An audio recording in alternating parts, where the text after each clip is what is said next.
Greetings, film fans. Lieutenant Fish is back to bring the pain with another review.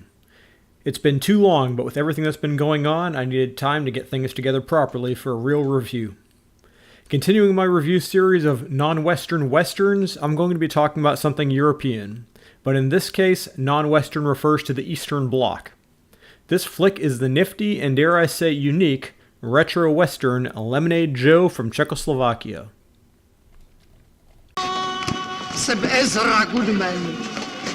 A toto je moje dcera Winnifred. A mě říkají limonádový Joe. A mě? Arizonská pěnice. Tornádo Lou. Umělkyně.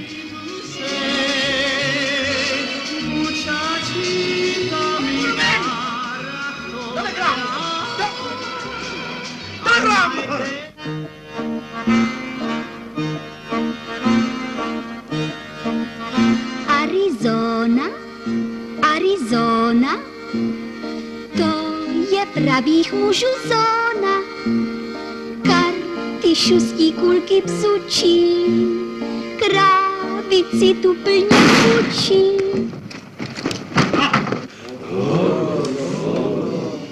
Ano, Hogofogo. Z 12 zářezy na pažbě svého Deringeru. Hogofogo?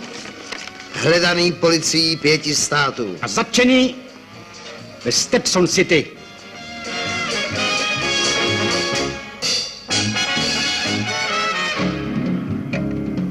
Tu láhev paculatou, tu pestrou vinětu, tu whisky tmavě zlatnou, pije i manitu.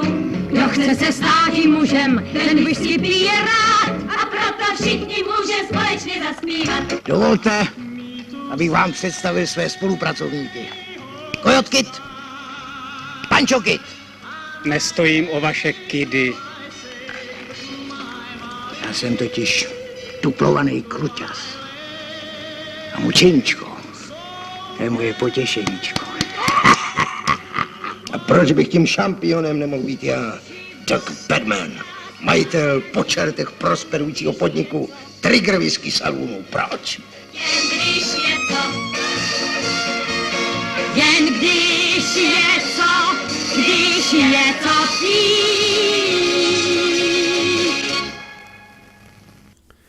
I'm finally starting to reach back a little farther in my collection with this review. 1964's Lemonade Joe, or The Horse Opera, released in the US in 1967, is a real piece of work. Written and directed by Oldrich Lipsky, adapted from a 1963 stage play in Czechoslovakia, the film stars Karel Fiala as the titular Lemonade Joe, Rudolf Deyl as local gangster Doug Badman, Milos Kopecky as Doug's fellow villain Horace Badman, aka Hogofogo, Kveta Fialova as the dance hall star Tornado Lou, and Olga Schoberova as the prohibitionist Winnifred Goodman. Stetson City is a typical Arizona town, where the locals enjoy nothing more than a hearty brawl while boozing it up in the Trigger Whisky Saloon, pausing only for the occasional musical interlude from Tornado Lou herself. These miscreants are so soused that even a point-blank shootout results in no casualties. Winnifred Goodman and her father Ezra intrude on the scene, attempting to point out the evils of hard liquor and the benefits of clean living, with no success until the cowboy Lemonade Joe shows up and orders a Cola Loca soda, the titular lemonade. Clearly, Joe has it going on.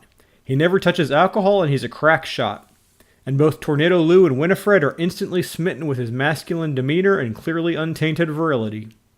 He's quick to give all the credit for his skills to abstaining from alcohol and drinking Cola Loca soda. After a few more handy demonstrations of marksmanship, he's convinced the townspeople and everyone's a fast fan of Cola Loca. Especially the Undertaker. Every shot's a bullseye with Cola Loca.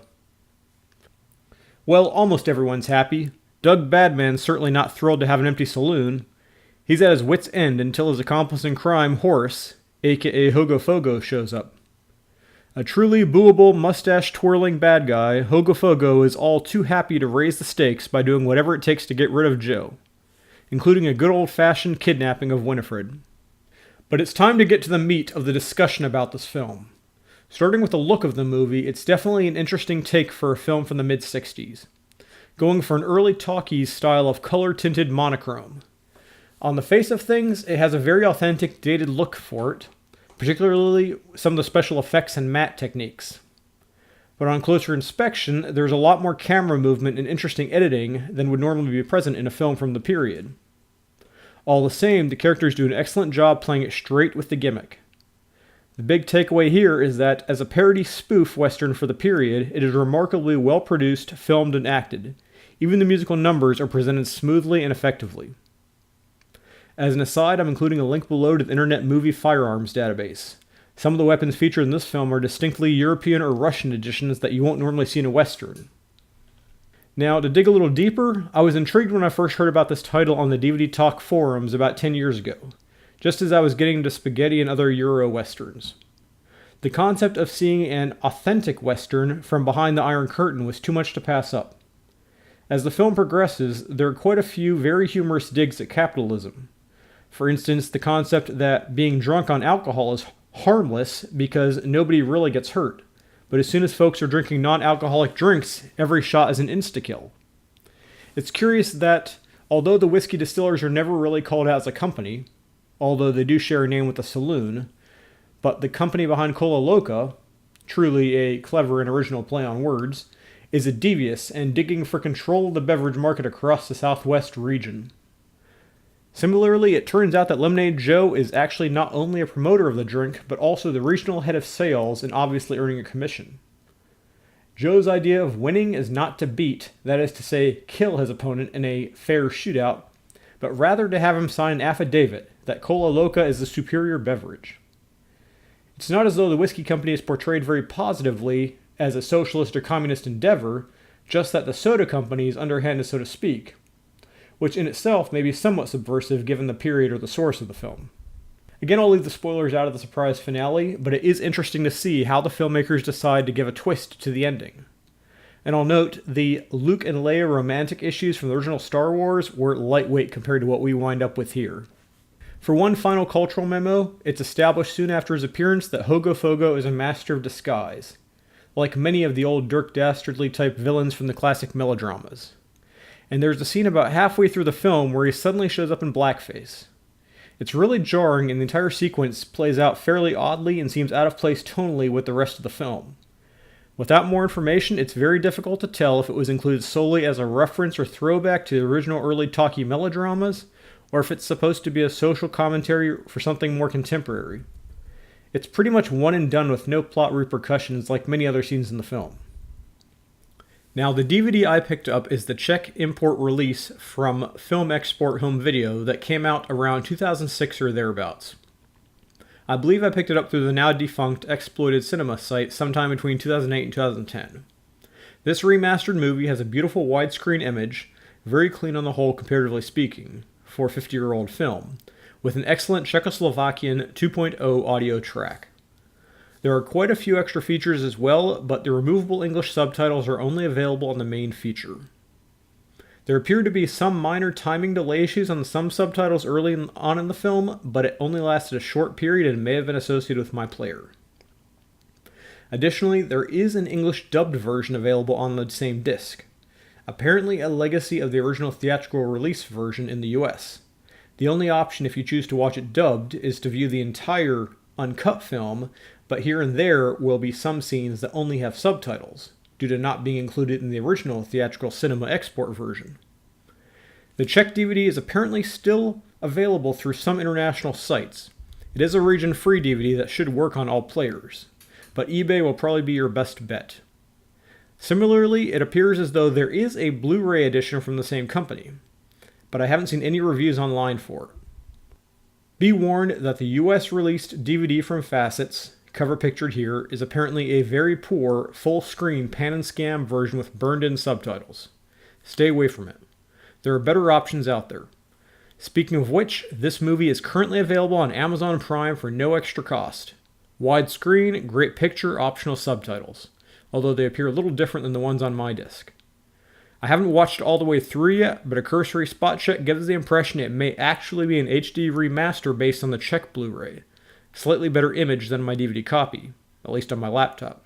So on the whole, this is a very entertaining flick that I highly recommend. It's a solid production as a parody or spoof western from a communist perspective, but it does an awesome job with the general western setting, theme, costumes, weapons, and tropes that we expect to see in a Hollywood western from the 20s or 30s. While it's not the easiest film to track down on a quality DVD or Blu-ray, the fact that it's currently available on Amazon Prime is extremely encouraging. Check this one out while it's available. The next film I review will be the last of my non-Western Westerns series, but it will also segue nicely into another mini set of reviews. No idea exactly how soon it will be out though. In the meantime, I do plan to try and turn out a few more regular impromptu, i.e. cell phone videos on a weekly basis, covering both new comic books and some older books picked up as part of some big sales at Atlas Comics last year. Additionally, I am considering options for live streaming, possibly showing trailers or clips from themed titles that might not get a full review here in the short term and discussing them. If anyone is interested in something like that, please let me know. As always, if you like this video, please subscribe to the channel. Feel free to follow me on Twitter. Please leave a comment. I love responding to feedback. That's it for now. Stay tuned, movie fans. Lieutenant Fish, out.